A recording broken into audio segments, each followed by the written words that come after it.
Welcome to Captain Agro friends. वही सही रहेगा। Hello guys, welcome to Captain Agro. Guys, आज मैं यहाँ पर आपको 12th क्लास का लेसन नंबर 3 पढ़ाने वाला हूँ। आज मैं आपको सिंचाई के बारे में पढ़ाऊँगा, इरिगेशन के बारे में आपको पढ़ाने वाला हूँ। सबसे पहले हम बुक देख लेते हैं कि कौन सी बुक हम पढ़ने वाले हैं। तो यहाँ पर ये जो बुक है मेरे पास, ये कृषि विज्ञान की है, RBSC राजस्थान बोर्ड की है, हिंदी मीडियम की बुक है। और इसमें मैं आपको यहाँ पर एग्रोनॉमी का चैप्टर नंबर 3 पढ़ाने वाला हूँ। एग्रोनॉमी चैप्टर नंबर जो 3 है हमारा, चैप्टर नंबर 3 है इरिगेशन, हिंदी में सिंचाई बोलते हैं। इसमें कौन कौन से टॉपिक आपको कंप्लीट करवाने वाला हूँ आवश्यकता अनुसार, ठीक है। समय एवं मात्रा, सिंचाई की विधियाँ, ये आपका 2 मार्क्स का चैप्टर है। मतलब 12th क्लास में 2 नंबर के क्वेश्चन यहाँ से आपके पुटअप किए जाते हैं इस चैप्टर के अंदर से। तो आज मैं आपको पढ़ाऊँगा, पूरा नहीं पढ़ाऊँगा। यहाँ पर हमारे पास एक स्टूडेंट है, इसको मैं यहाँ पर समझाने वाला हूँ। इसमें जितना यहाँ पर लिखा है, जितने नोट्स मैंने यहाँ पर इसको कंप्लीट करवाए हैं, उतना समझाऊँगा। बाकी हम नेक्स्ट वीडियो के अंदर समझने वाले हैं। तो सबसे पहले हम समझते हैं कि इरिगेशन क्या होता है, सिंचाई क्या होता है। देखो, सिंचाई, इरिगेशन, अब इसकी अलग अलग परिभाषाएं हैं। 11th क्लास में आपने अलग डेफिनेशन पढ़ी होगी, 12th में अलग डेफिनेशन पढ़ोगे, जब आगे पढ़ोगे तो अलग डेफिनेशन पढ़ोगे। बट मैं यहाँ पर नॉर्मली आपको बताता हूँ कि प्लांट को अपना लाइफ साइकिल कंप्लीट करने के लिए, मतलब उनकी ग्रोथ के लिए हम क्या करते हैं, उनमें कृत्रिम रूप से पानी डालते हैं।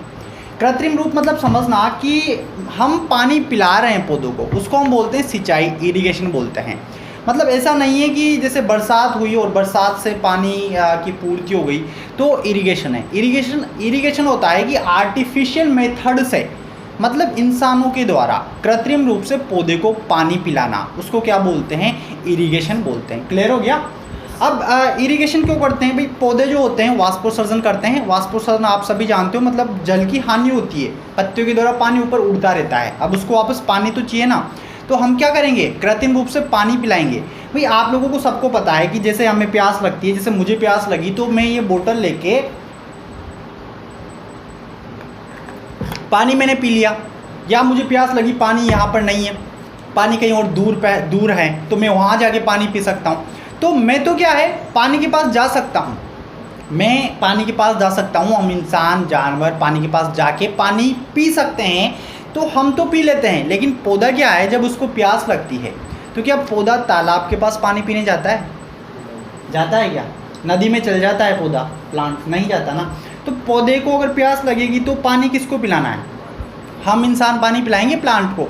तो हम इंसानों के द्वारा प्लांट को पानी पिलाना, उसी को क्या बोलते हैं, इरिगेशन बोलते हैं। देखो, डेफिनेशन आपकी क्लियर होनी चाहिए, मतलब परिभाषा आप लोगों को आनी चाहिए, क्योंकि 12th क्लास का जो पेपर है ये सब्जेक्टिव होता है, आपको इसमें लिखना पड़ेगा।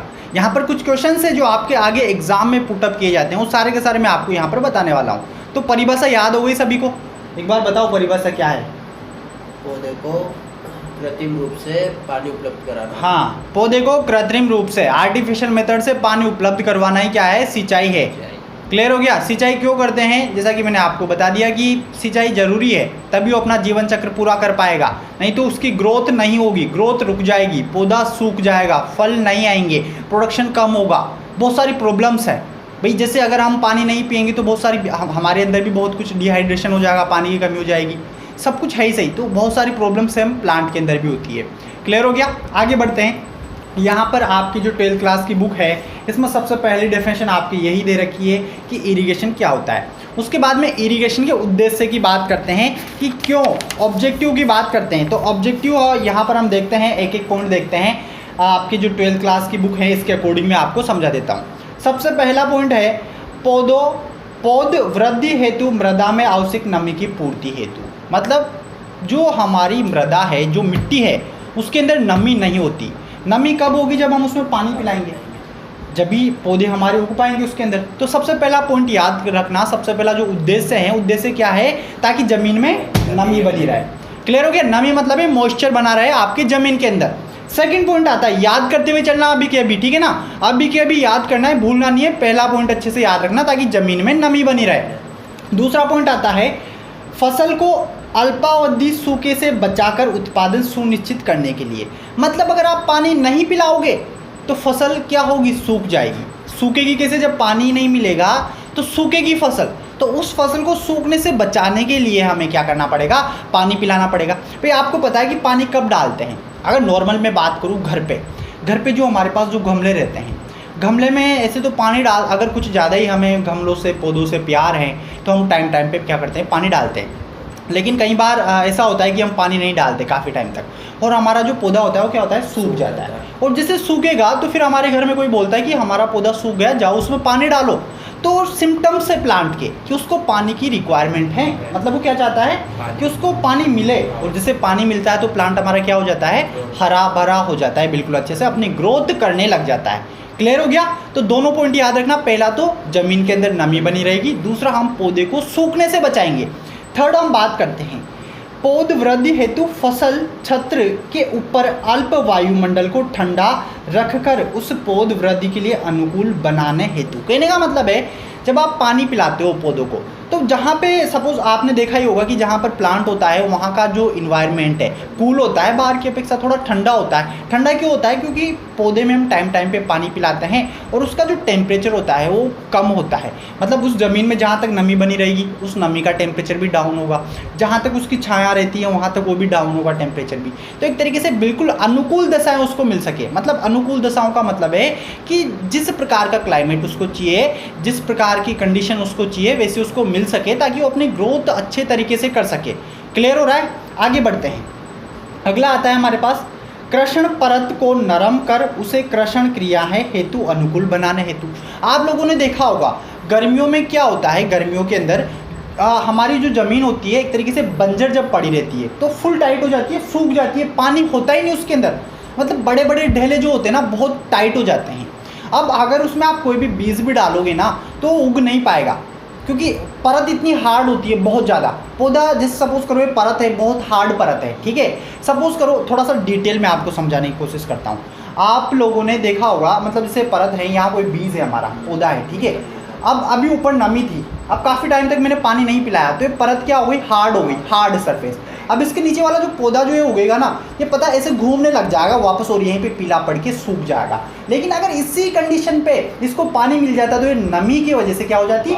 बिल्कुल बढ़िया हो जाती और जो पौधा होता है बिल्कुल अच्छे तरीके से बाहर निकल जाता, पौधा हमारा उग जाता।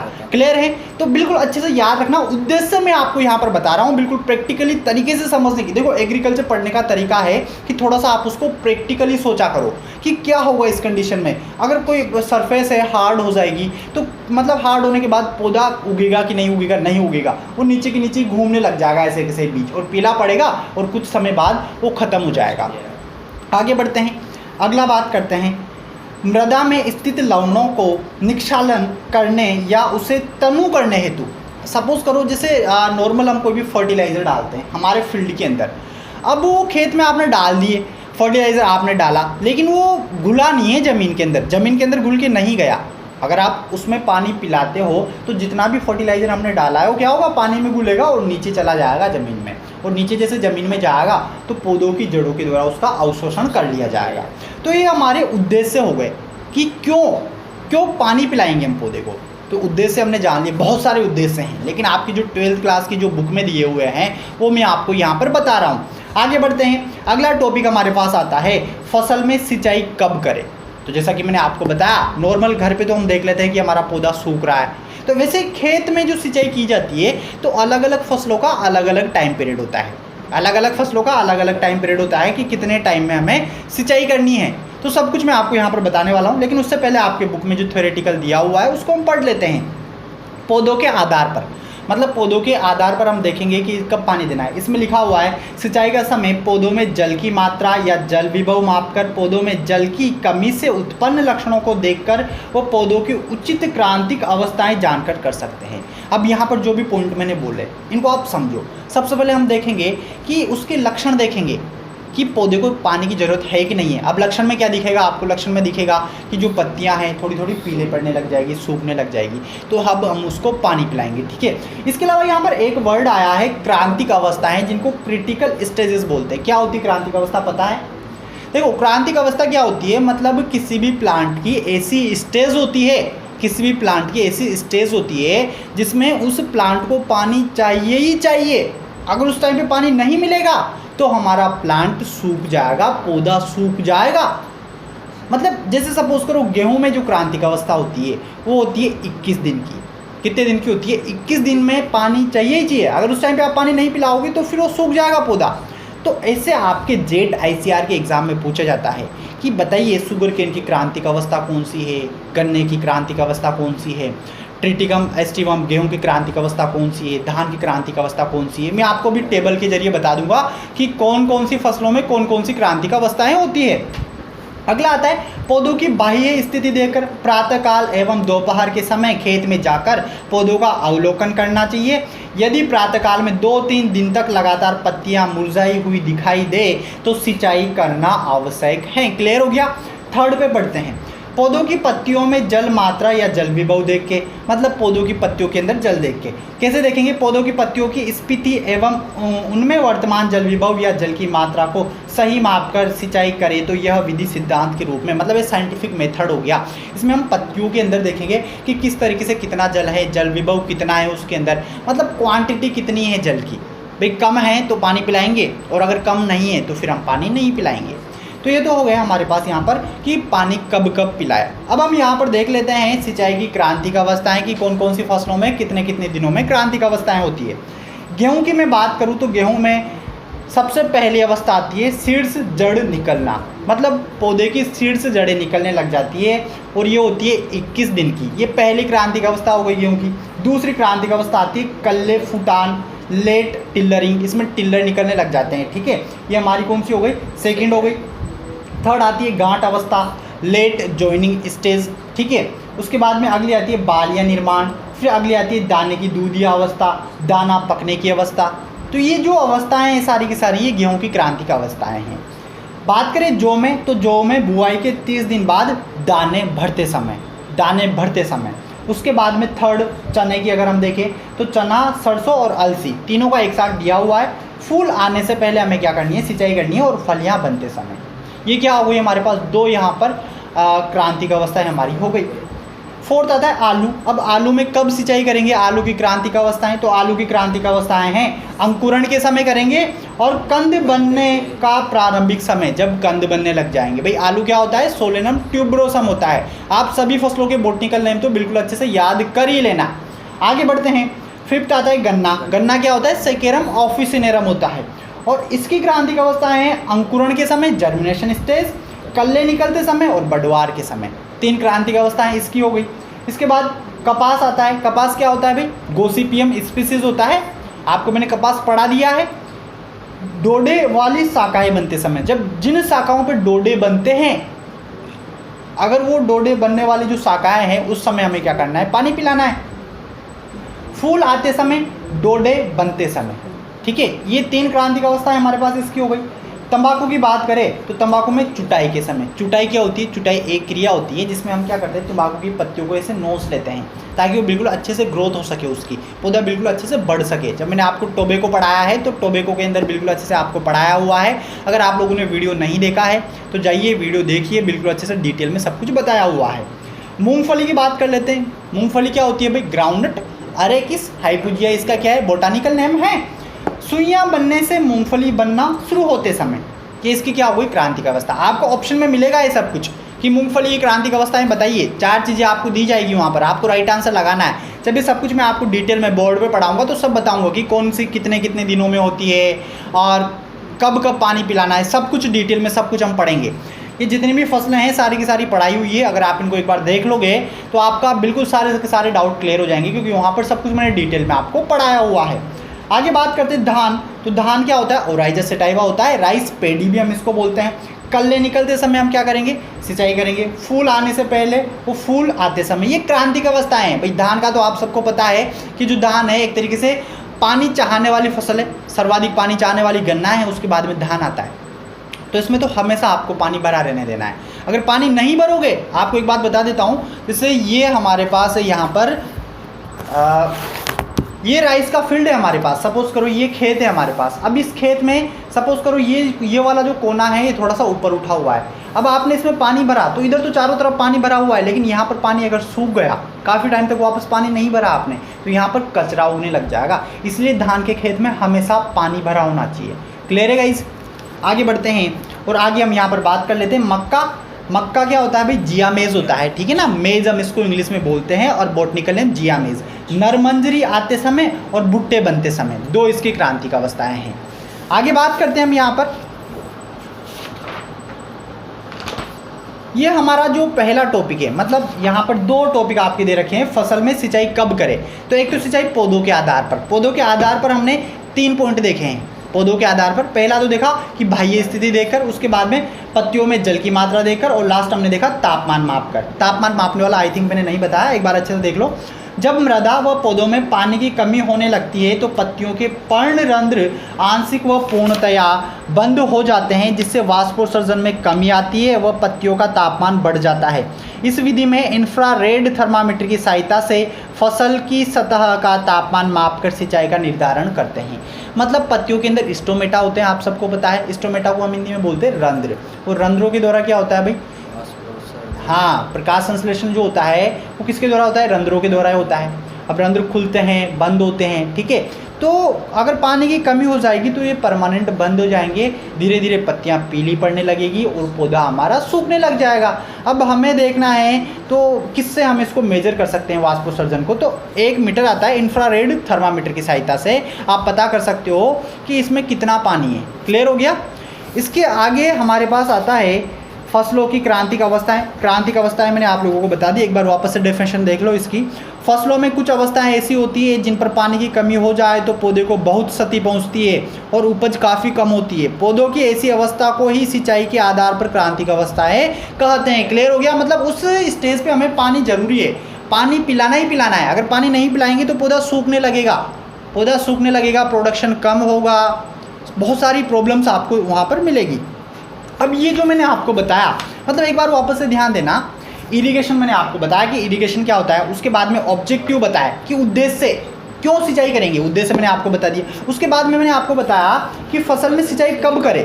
तो 2 चीज़ें होती है, एक तो हम देखेंगे पौधों के आधार पे, पौधों को देखेंगे, दूसरा होता है मृदा के आधार पे, मृदा देखकर, ठीक है, मृदा नमी के देख पर। तो यहाँ पर पहला मैंने आपको बता दिया पौधों के आधार पर। इसमें 4 पॉइंट आपको बताया, एक तो बाह्य स्थिति हम देखेंगे, ठीक है, उसके बाद में थर्ड बताया पत्तियों के अंदर मात्रा देखेंगे और पत्तियों का तापमान देखेंगे कि तापमान कितना है, और उसके ये 3 ही पॉइंट है हमारे इसमें, ठीक है। और द वाले में तो डायरेक्ट आपको क्रांतिक अवस्था दे रखी है कि क्रांतिक अवस्था हमें देखनी है, मतलब क्रांतिक अवस्था के आधार पर आपको सिंचाई करनी है, उस टाइम पे तो करनी ही करनी है सिंचाई। तो ये हमारा पहला पॉइंट कंप्लीट हो गया, मतलब पौधों के आधार पर सिंचाई करना। इसमें 4 पॉइंट याद रखना, बाह्य स्थिति, सेकंड जल की मात्रा, फिर तापमान, फिर क्रांतिक अवस्थाएं। क्लियर हो गया भाई। किसी को कोई डाउट है तो आप कमेंट कर सकते हैं, आप लोगों को आंसर दिया जाएगा, बिल्कुल अच्छे से आपको समझाया जाएगा। आप जो भी मैंने आपको बताया आप इनको नोट जरूर कर ले। इसके बाद में नेक्स्ट वीडियो के अंदर मैं आपको अगला इसका पार्ट पढ़ाने वाला हूं, जिसमें मैं आपको बताऊंगा मृदा नमी के आधार पर सिंचाई करेंगे तो क्या क्या हमें इसमें देखना है, क्या लाभ होगा, क्या हानि होगी, क्या सावधानियां रखनी है, वो सब कुछ मैं आपको बताऊंगा। एक बार सिंचाई के बारे में वापस से बता देता हूँ।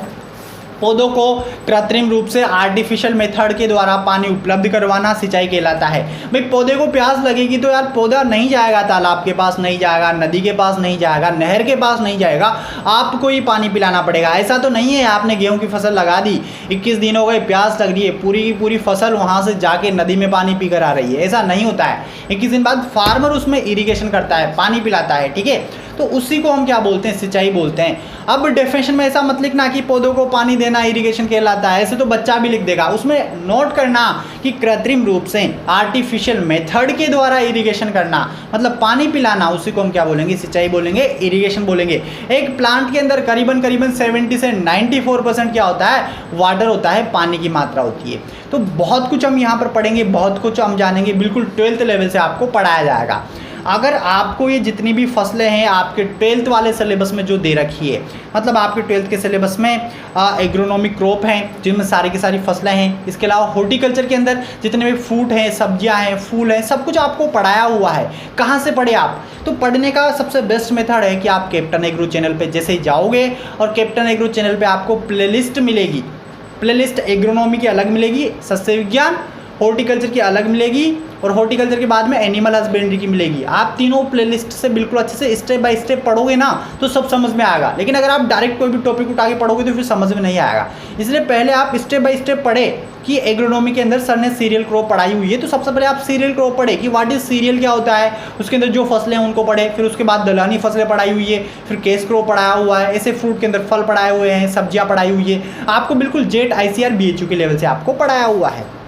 तो गाइस कैसा लगा आपको ये वीडियो, आप मुझे कमेंट करके जरूर बताएं। जो लोग चैनल पर नए हैं चैनल को सब्सक्राइब कर ले, पास में जो बेल आइकन है उस पर क्लिक कर ले ताकि आने वाले सभी एग्रीकल्चर वीडियोस के नोटिफिकेशन आपको टाइम टू टाइम मिलते रहे। मेरे पास बहुत सारे कमेंट्स आ रहे थे कि सर 12th का बैच कब स्टार्ट करोगे, तो जैसे ही हमारा जेट ICR का एग्जाम हो जाएगा उसके बाद हम 12th का बैच चलाएंगे बिल्कुल ऑनलाइन, जिसमें आपको एग्रीकल्चर बिल्कुल अच्छे से पढ़ाया जाएगा, बायोलॉजी पढ़ाया जाएगा, केमिस्ट्री पढ़ाया जाएगा, हिंदी इंग्लिश दोनों लैंग्वेज में आपको पढ़ाया जाएगा। तो बस आप थोड़ा सा वेट करें, 2 अगस्त के बाद आपके 12th की क्लासें ऑनलाइन कर दी जाएगी। अभी मैं यहाँ पर जैसे ही मेरे पास कुछ बच्चे आते हैं उनको मैं पढ़ाता हूँ, ये मेरा स्टूडेंट है हरीश, ठीक है। तो कभी कभी जैसे मैं इसको पढ़ा रहा हूँ तो वीडियो बना लेता हूँ ताकि इससे आपको भी नॉलेज मिलेगी और जो भी मैंने पढ़ाया आई होप आपको समझ में आया होगा। गाइस आप मेरे फेसबुक पेज और इंस्टाग्राम पेज को फॉलो जरूर करें, लिंक नीचे डिस्क्रिप्शन में दे दिया जाएगा। और गाइस मेरा जो दूसरा चैनल है उसको भी सब्सक्राइब कर ले, उसका भी लिंक आपको नीचे डिस्क्रिप्शन में मिल जाएगा। गाइस हम मिलते हैं नेक्स्ट वीडियो में, तब तक के लिए नमस्कार, जय जवान जय किसान जय हिंद। वीडियो को लाइक जरूर कर दे। राम राम आप सभी को मेरा। हम मिलते हैं अगले वीडियो में।